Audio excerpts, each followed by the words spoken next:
Dictation 100 शब्द प्रति minute start होगा 5 सेकंड बाद।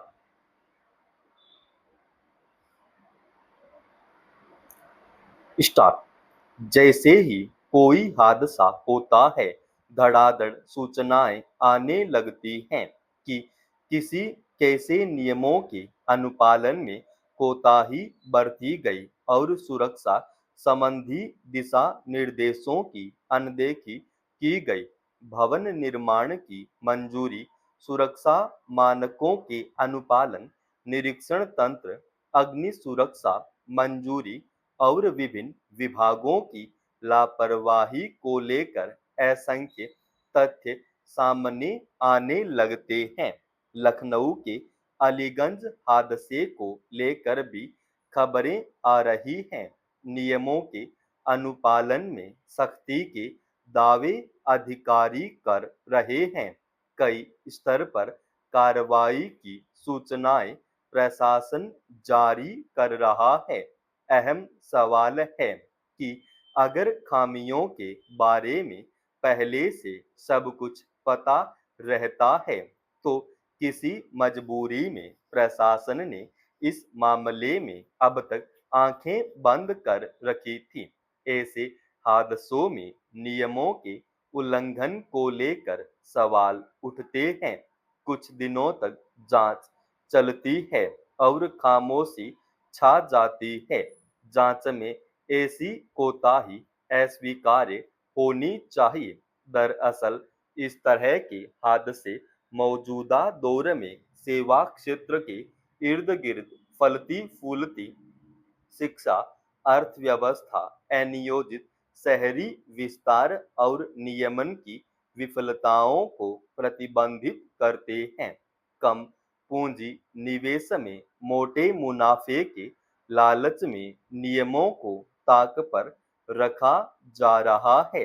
ऐसे उल्लंघन पूरे भारत में आम है, जहां व्यावसायिक और शैक्षिक प्रतिष्ठान बुनियादी सुरक्षा मानदंडों की अनदेखी कर रहे हैं।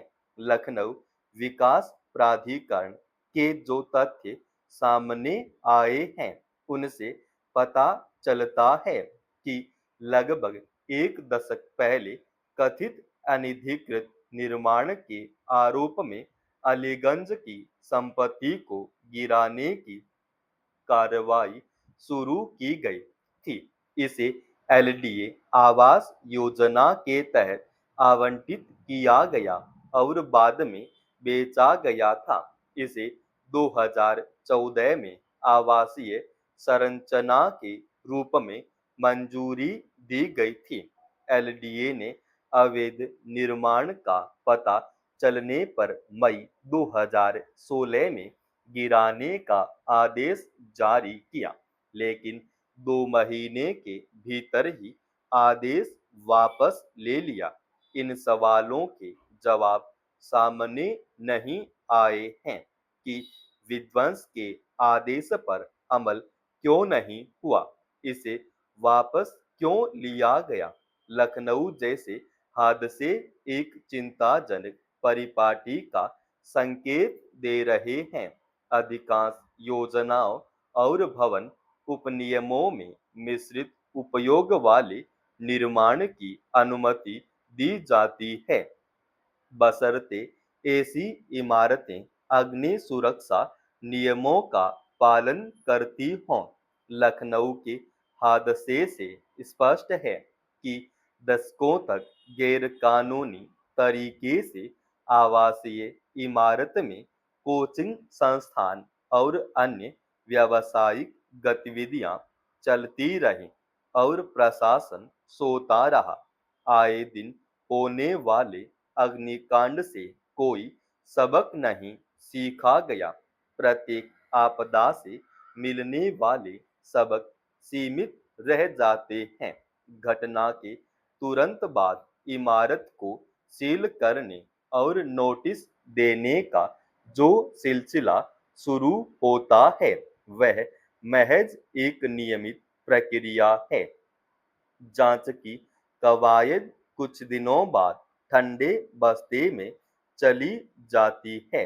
बीते कुछ दशकों में कोचिंग संस्थानों, होटलों और इसी तरह के प्रतिष्ठानों में लगी आग की कई घटनाएं सामने आई हैं। व्यापक रूप से चर्चा उन हादसों को लेकर हुई है जिनमें जान माल का नुकसान हुआ।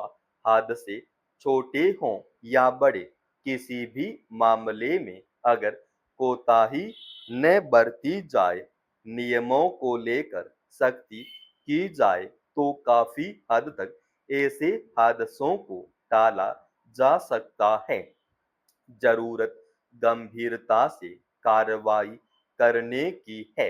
आज हम एक ऐसे समाज में रह रहे हैं जहां चंद रुपए के लिए किसी की हत्या कर दी जाती है।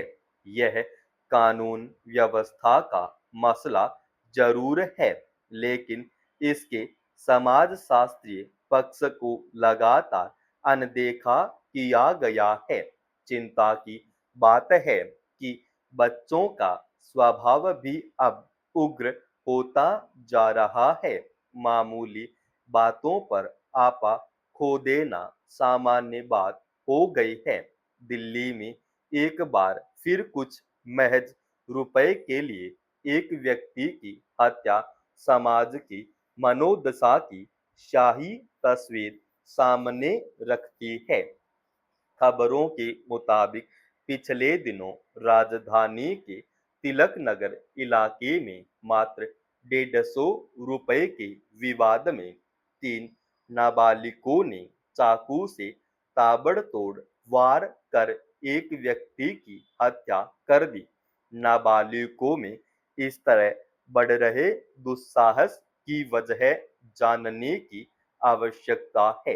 दिल्ली में स्थानीय निकाय से लेकर राज्य और केंद्र तक 3 इंजन की सरकार होने और पुख्ता सुरक्षा के दावों के बीच इस तरह की घटनाएं हो रही हैं तो स्थिति की गंभीरता का अंदाजा लगाया जा सकता है।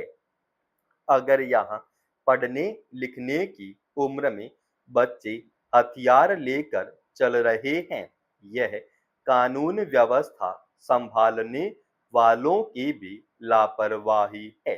इस तरह के अपराध से नागरिकों के मन में असुरक्षा का बोध बढ़ेगा।